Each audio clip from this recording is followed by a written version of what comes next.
L'ancien président ivoirien a condamné le troisième mandat que brigue Alassane Ouattara et a appelé au dialogue, dans un entretien sur TV5 Monde. Par Cyril Benzimon.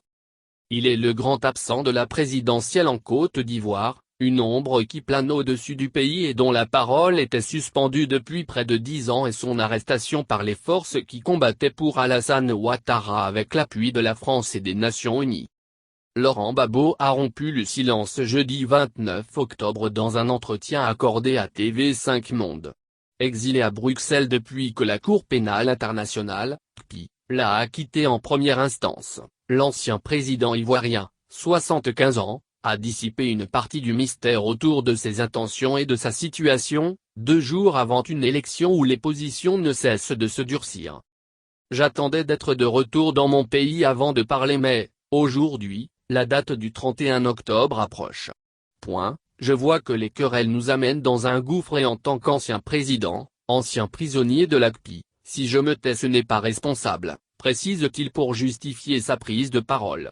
Plus d'une demi-heure d'entretien où s'exprime son désir inassouvi de rentrer en Côte d'Ivoire, sa volonté de demeurer dans le jeu politique et son inimitié à l'égard d'Alassane Ouattara, candidat à un troisième mandat que l'opposition juge contraire à la Constitution.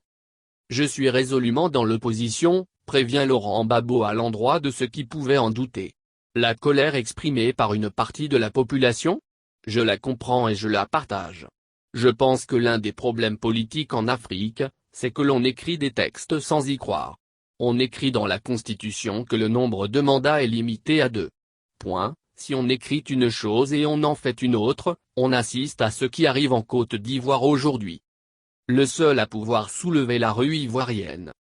Les violences qui ont éclaté après l'annonce le 6 août de la candidature d'Alassane Ouattara et se sont accentuées avec l'appel à la désobéissance civile des opposants ont déjà fait une trentaine de morts selon les autorités, le double selon l'opposition.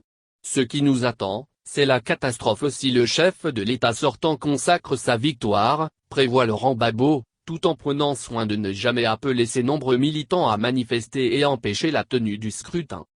Au sein de l'opposition, l'ancien chef de l'État est le seul à pouvoir d'un seul mot d'ordre soulever la rue ivoirienne. La procureure de la CPI, Fatou Bensouda, a par ailleurs lancé un premier avertissement aux acteurs politiques, signalant que les actes posés ces derniers jours pourraient constituer des crimes relevant de la compétence de la CPI. Le remède préconisé par Laurent Gbagbo est, dit-il, le même que celui qu'il proposait dès sa première candidature contre Félix Houphouët-Boigny en 1990, je n'ai jamais cessé de dire, asseyons-nous et discutons. Avec la négociation, on règle beaucoup de problèmes. Un viatique qu'il ne cesse de marteler tout au long de l'entretien. Il est toujours temps de se parler, dit-il. S'il entend renouer le dialogue, il ne se prive pas de lancer quelques flèches sur celui qui l'a fait tomber de ce fauteuil présidentiel qu'il ne voulait pas quitter en 2010, malgré sa défaite certifiée internationalement. J'ai été candidat, à l'élection de ce 31 octobre. Nous étions 44.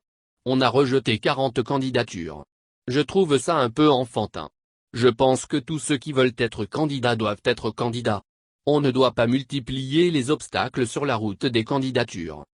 Selon son constat, 40 ans après l'avènement du multipartisme, on a fait beaucoup de progrès. Mais, depuis 10 ans, tous les progrès en matière de démocratie sont en train de s'écrouler. Une lecture de l'histoire qui a aussi le mérite d'oublier certaines pages sombres de sa présidence. Alassane Ouattara manque d'élégance.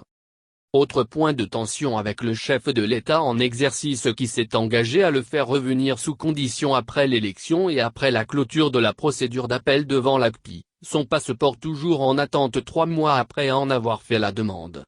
C'est une mauvaise manière. Ça fait partie des règles non respectées. Tant que je ne suis pas rentré, cet acquittement a un goût d'inachevé. Voir l'ex-président aller dans l'ambassade de Côte d'Ivoire demander un passeport, c'est un peu honteux. Alassane Ouattara manque d'élégance, mais on ne refait pas un homme, cingle Laurent Gbagbo. Puis d'ajouter qu'il me donne ou pas mon passeport, ce n'est pas grave. Si je veux rentrer au pays, ce n'est pas compliqué, quelqu'un peut me donner un passeport d'un autre pays, comme celui que lui a proposé le président bissau-guinéen. Mais je ne veux pas provoquer des palabres, des tensions, des antagonismes. C'est pourquoi, je ne suis pas rentré. Si les jeunes sont ses potes, il n'en demeure pas moins qu'après 40 années sur le ring politique, Laurent Gbagbo ne semble pas prêt à raccrocher les gants pour céder la place à une nouvelle génération. J'entends souvent dire il faut que les trois là, lui-même, Alassane Ouattara et Henri Konan Bédié, il faut qu'ils partent, que d'autres viennent. Point, la jeunesse ne dit rien du tout. Ce sont les autres qui parlent pour la jeunesse. La vie peut continuer sans nous, mais poser les problèmes en ces termes-là, c'est tromper les Ivoiriens, objecte-t-il en faisant référence à la longévité politique de Charles de Gaulle ou de François Mitterrand.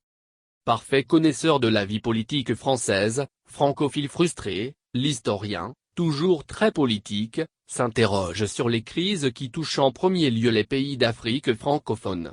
Peut-être à cause de notre relation particulière avec la France ou bien à cause de la forme qu'a prise notre décolonisation et beaucoup de la faute des hommes politiques qui sont tous mi-français, mi-africains, analyse-t-il, sans absoudre la première responsabilité qui revient aux dirigeants africains. En Côte d'Ivoire, pour Laurent Gbagbo, le premier responsable de la crise actuelle est Alassane Ouattara. La faute majeure, dit-il, c'est lui et il faut le dire clairement. Même dans le rôle de vieux sage dans lequel il souhaite apparaître, Laurent Gbagbo demeure un animal politique indomptable.